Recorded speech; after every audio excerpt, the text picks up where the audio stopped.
ವಿಯಿಂದ ತಹಸೀಲ್ದಾರ್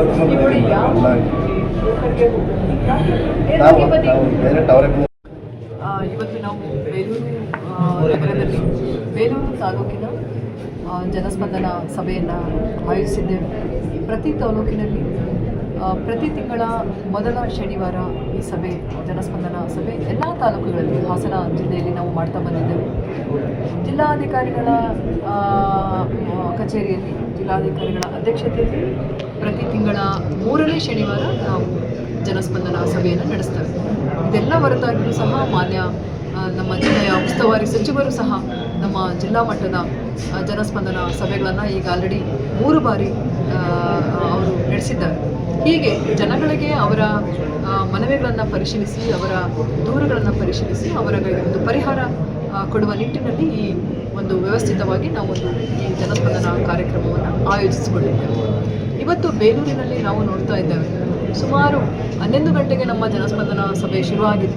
ಆದರೂ ಅರ್ಜಿಗಳು ಬರ್ತಾ ಇದೆ. ಇದುವರೆಗೂ ಸುಮಾರು 180 ಅರ್ಜಿಗಳು ನಮ್ಮಲ್ಲಿ ದಾಖಲಾಗಿದೆ. ಇನ್ನೂ ಬರ್ತಾನೆ ಇದ್ದಾವೆ. ಹೆಚ್ಚಿನ ಸಂಖ್ಯೆಯಲ್ಲಿ ಬರುವ ನಿರೀಕ್ಷೆ ಇದೆ.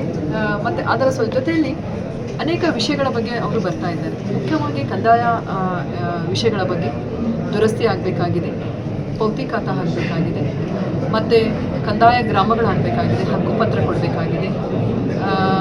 ಇದೇ ರೀತಿಯಾಗಿ ನಮ್ಮಲ್ಲಿ ಪಗಾರುಕುಮಲ್ಲಿ ಕೆಲವು ಅರ್ಜಿಗಳು ಬಾಕಿ ಇದೆ, ಸಾಗುವಳಿ ಚೀಟಿ ಕೊಡಿ, ಈ ರೀತಿಯಾಗಿ ಬರ್ತಾ ಇದ್ದಾರೆ.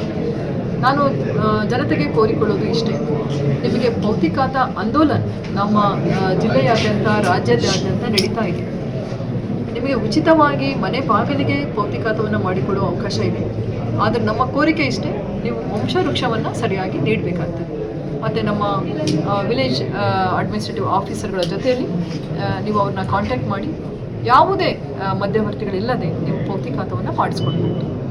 ಅದರ ಜೊತೆಯಲ್ಲಿ ನಾವು ದುರಸ್ತಿ ಆಂದೋಲನವನ್ನು ಸಹ ಮಾಡ್ತಾ ಇದ್ದೇವೆ. ಸೊ ಅದು ನಡೀತಾ ಇದೆ. ನಮ್ಮ ಸರ್ವೇರ ಜೊತೆಯಲ್ಲಿ ಮಾಡಿ ಹೊಸ ಪಹಣಿಯನ್ನು ಕ್ರಿಯೇಟ್ ಮಾಡೋದು ಸಹ ನಡೀತಾ ಇದೆ. ಇನ್ನು ಕಂದಾಯ ಗ್ರಾಮಗಳು ಈ ಸರಿ ನಾವು ತುಂಬ ಹೆಚ್ಚಿನದಾಗಿ ಮಾಡಬೇಕು ಅಂತ ಇದ್ದೇವೆ. ಅಂದರೆ ಎಷ್ಟೋ ವರ್ಷಗಳಿಂದ ಅವರು ಮನೆಗಳು 10, 20, 30, 50 ಮನೆಗಳು ಒಂದು ಕಡೆ ವಾಸಿಸ್ತಾ ಇರ್ತಾರೆ. ಸರ್ಕಾರಿ ಜಮೀನಲ್ಲೂ ಅಥವಾ ಖಾಸಗಿಯಲ್ಲೂ ಮನೆ ಕಟ್ಕೊಂಡು ಒಂದು ಅನೇಕ ದಶಕಗಳು ಆಗೋಗ್ಬಿಟ್ಟಿರ್ತದೆ. ಆದರೆ ಅವರಿಗೆ ಒಂದು ಹಕ್ಕುಪತ್ರ ಕೊಡುವ ನಿಟ್ಟಿನಲ್ಲಿ ಸರ್ಕಾರದಿಂದ ಕಂದಾಯ ಗ್ರಾಮಗಳ ಒಂದು ಅಧಿಸೂಚನೆಯನ್ನು ಹೊರಡಿಸಿ ಅವರಿಗೆ ಹಕ್ಕುಪತ್ರ ಕೊಡಲಿಕ್ಕೆ ಅವಕಾಶ ಇದೆ. ಖಂಡಿತ ಇವನ್ನೆಲ್ಲ ತಾವೆಲ್ಲ ಉಪಯೋಗ ಪಡೆದುಕೊಳ್ಬೇಕು ಅಂತ ನಾನು ಕೇಳ್ಕೊಳ್ತೀನಿ. ನೇರವಾಗಿ ಎಸ್ ಹತ್ರ ಹೋಗಿ ನೇರವಾಗಿ ಡಿ ಸಿ ಡೈರೆಕ್ಟ್ ಅವ್ರಿಗೂ ನಮಗೆ ಫೈಲ್ ಕೊಡಲ್ಲ ಮೇಡಮ್. ಫೈಲ್ ಕೊಡಲ್ಲ ಅಲ್ಲ, ಕೇಳಿದ್ರೆ ಬ್ರೋಕರ್ರು ಸೂಚನೆ ಮಾಡ್ತಾರೆ. ನಾವೇನು ಮಾಡೋದಲ್ಲ, ಹೊರಗಡೆ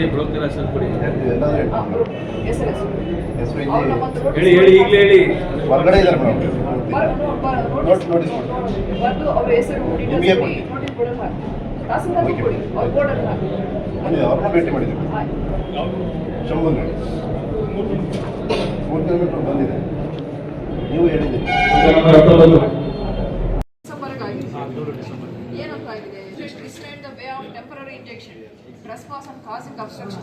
ಮಾಡೋಂಗಿಲ್ಲ. ಅವ್ರಿಗೆ ತೊಂದರೆ ಅಂತ ತೊಗೊಂಡು ಬಂದರು.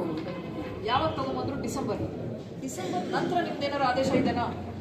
ಜನವರಿಯಲ್ಲಿ ಇದನ್ನು ಹೋಗಿ ತೊಗೊಂಡು ಇಲ್ಲ, ಮಾಡೋಕ್ಕೆ ಬರಲ್ಲ. ನೇರವಾಗಿ ಮಾಡೋಕ್ಕೆ ಬರಲ್ಲ. ಈಗ ನಿಮ್ದು ಏನು ವ್ಯಾಜ್ಯ ಇದೆನೋ ಗೊತ್ತಿಲ್ಲ, ಈ ಆದೇಶ ಸ್ಪಾಶ್ ಆಗ್ತದೆ. ನಮ್ಮದೇನು ನಮ್ಮ ಕುಟುಂಬದ ವ್ಯಾಜ್ಯ ಯಾರಿಗೆ ಏನು ಆಸ್ತಿ ಬರಬೇಕು ಅನ್ನೋದು ನಿರ್ಧಾರ ಆಗೋವರೆಗೂ ಇವರಿಗೆ ಇದನ್ನು ಮಾಡದೇ ಇರೋ ಹಾಗೆ ಅಂತ ಹೇಳಿ ನೀವು ಅಡ್ವೊಕೇಟಿಂದ ಇದನ್ನು ಸೇತು ಈ ಆದೇಶನೇ ಚಾಲೆಂಜ್ ಮಾಡಬೇಕು. ಬೇರೆ ಏನೂ ಮಾತಾಡಬೇಕು. ಇದೆಲ್ಲ ಬಿಟ್ಬಿಟ್ಟು ಈ ಆದೇಶದ ಮೇಲೆಗೆ ಒಂದು ಆದೇಶ ಬಂದರೆ ಮಾತ್ರ ಇವರು ಏನಾದ್ರು ಮಾಡಲಿಕ್ಕೆ ಬರ್ತದೆ. ತಗೊಳ್ಳಿ